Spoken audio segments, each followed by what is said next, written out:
up, everybody? Derek Anderson, the DA. All right, check it out, you guys. It's the 1-year anniversary of the WGA strike today, May 1st. All right. 1 year ago today, all of these writers, all of these cats that you see right here in this picture, they walked off. They said, no more. We're not writing shit else until we get paid what we should be getting paid. That's it. We're done. All right. But as you can see on this headline by Variety, 1 year later, writers are facing a different sort of crisis. Gee, I wonder what it could be. I wonder what this different sort of crisis is all about. All right. I'll give y'all all one guess, and I guarantee you, you're going to get it right. Let's check this article out real quick. The Writers Guild of America called a strike 1 year ago today, declaring that the streaming boom had created an existential crisis for the writers. The WGA got most of what it wanted from the strike, though it took almost 5 months for the studios and streamers to come around. But as the boom has gone bust, writers now face a different kind of crisis. For most, it's harder to find work. Yeah, well, again, we called that, right? We called that out all the way from like almost the very beginning. We was like, yeah, on the other side of the strike, there's going to be work to be had, but it's like they were making like too many TV shows, too many movies. All of these films were box office bombs last year. You guys remember last year how many box office bombs there were?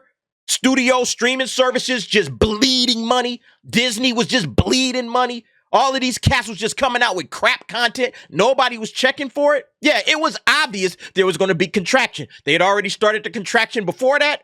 Because they went from like 600 TV shows in 2022. They're like, yo, we got to cut this down, man. We're making a lot of bullshit. Nobody's even watching this trash. So, yeah, we already knew that was coming.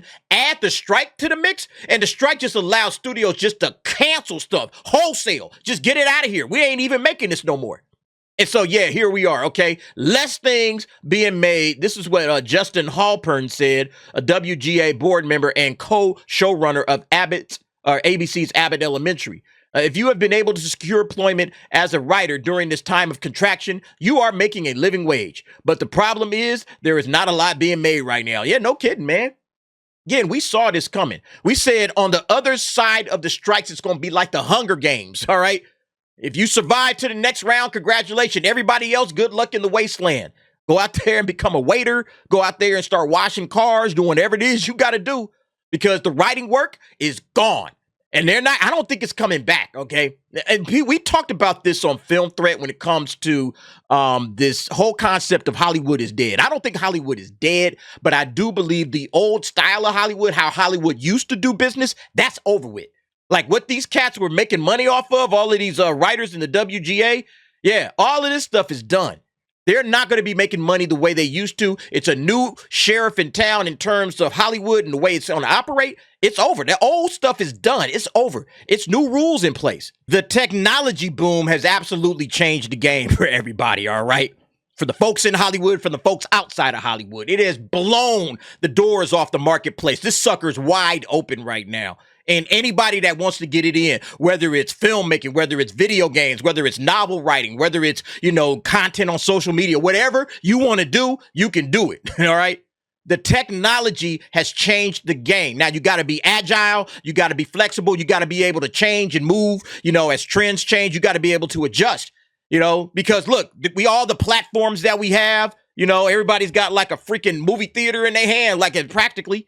You can absolutely do whatever it is you want to do. Create films, watch films, everything on your phone and all the other different platforms that are out there. It has absolutely, completely destroyed the stranglehold that Hollywood had on the entertainment landscape. That's why, in my opinion, they should have just said, you know what, let's just get this strike over and done with. Let's get back to work. Because look, on the other side of this thing, we are all going to be out of work. We're already losing jobs anyway, and we're really going to start losing jobs thanks to all of the competition right now. The competition has never been higher for entertainment. Half of y'all don't even watch television no more. That's watching me right now. Half of y'all don't even watch television. You guys play video games. You guys read books. You watch YouTube.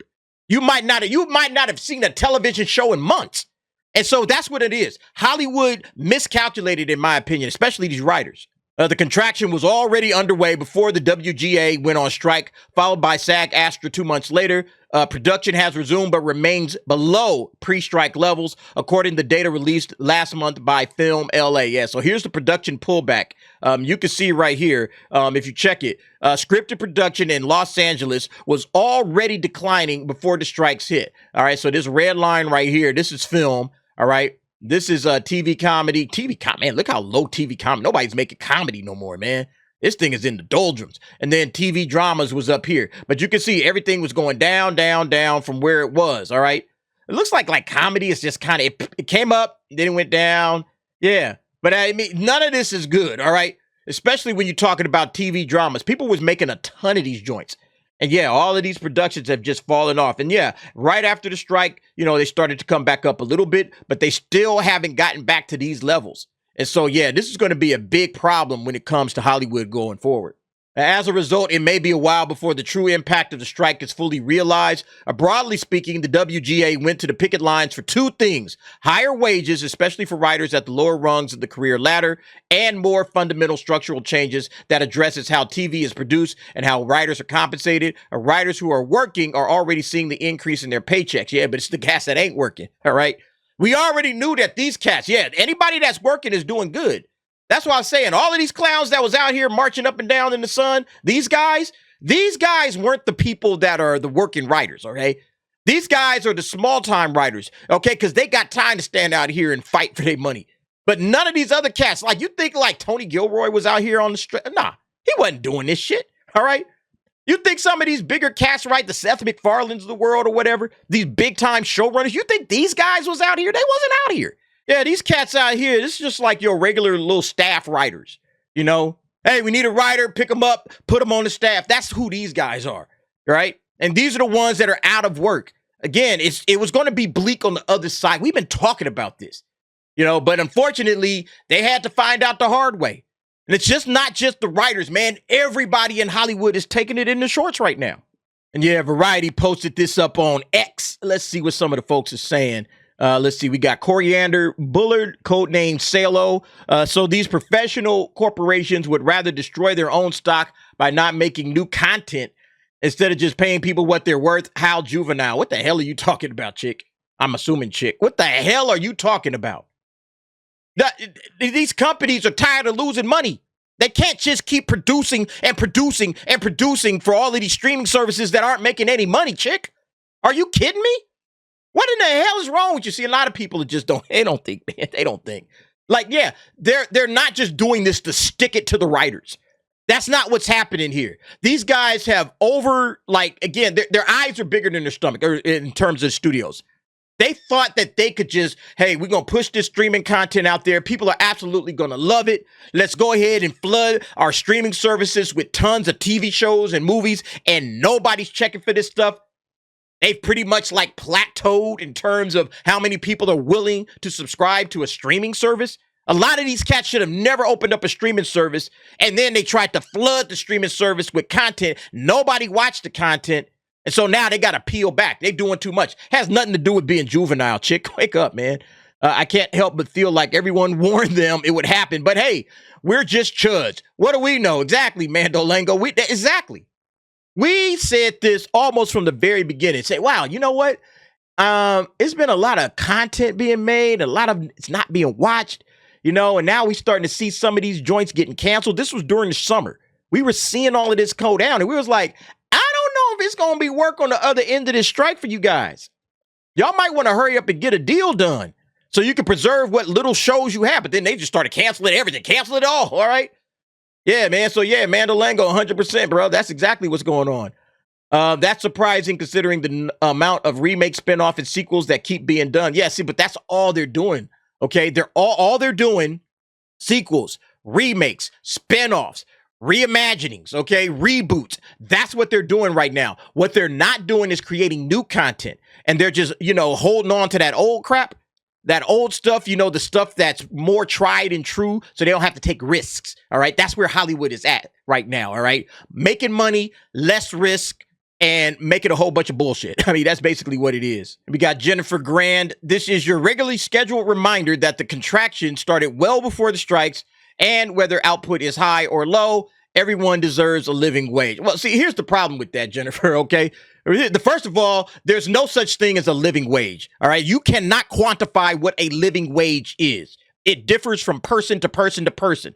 So that's a big, giant misnomer. I hate when people use this stupid ass argument. But the other thing is, this is exactly why you don't go on strikes, okay? You don't go on strikes because the contraction started before the strikes. So they were already peeling back. And at that point, you got to say, okay, look, make the best deal that we can make, all right? Let's keep as many of these projects humming along as we can instead of just allowing these cats to outright cancel it. And then by damaging the industry the way that you did with the strikes, by damaging the industry, they held back even more. This costs so much work in Hollywood. You guys have no clue. This cost a ton of work in Hollywood. Yeah, the contractions were happening. They were already pulling back. But then this caused them to accelerate the pullback. So not only did they cancel shows, but they're not greenlighting shit right now. We've talked about that, all right? I've done articles, or I've covered articles where we were talking about they aren't greenlighting pilots. They aren't doing any of this crap. It's going to take a couple of years before they get themselves back together. And in the meantime, you got all of this competition in the marketplace that's flooding in and chasing Hollywood down the hallway, like with a machete, ready to kill it. Okay. So contraction started. All right. This living wage argument is bullshit, but the contraction started. That's why you don't go on strike.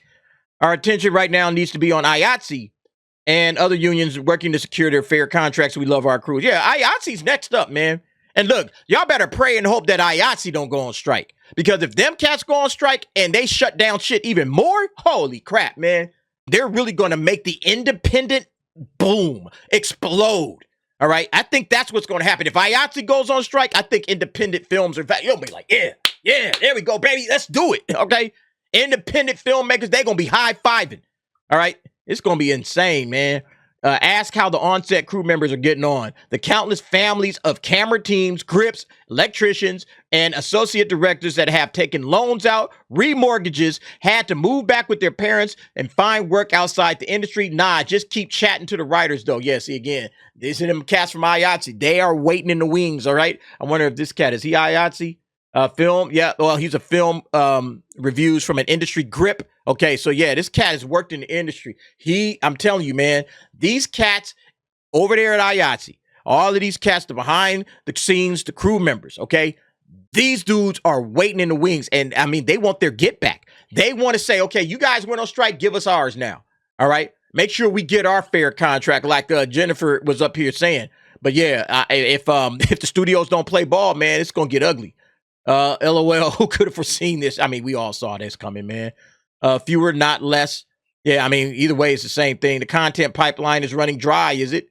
I mean, all of this stuff is just coming down. This is what I feared coming out of the strike. For those working, life would be fine. Upward mobility would come. But for the unemployed, it's going to be harder than ever for them to break through. It's disheartening for many folks. Again, this is exactly what I said. It's the cats, the ones that needed the work are the ones out of work. All right. The writers that had, the showrunners and, the people that was getting regular work, they were fine. They were going to always be fine. It didn't matter it was these guys below the line. These guys were the ones that are like, shit, what are we going to do? These staff writers. It's the same thing that goes with these actors. Everybody in Hollywood right now, when you make less content, there's less jobs to be had. And so, yeah, it's just going to get worse and worse and worse. All right. I don't know. They're talking about survive till 25. I don't know if they're going to be able to survive. But you guys let me know what y'all think about this situation. We've been talking about it, okay? And it's just another piece of evidence that Hollywood right now is struggling.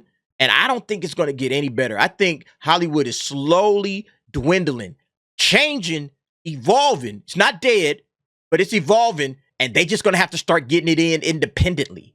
They are going to have to start moving more to the independent world, less of these studios, all right? And they might find some action there. But you guys let me know what you think. Jump down in the comments. Give me your thoughts and opinions on that. Thanks for watching. See you next time.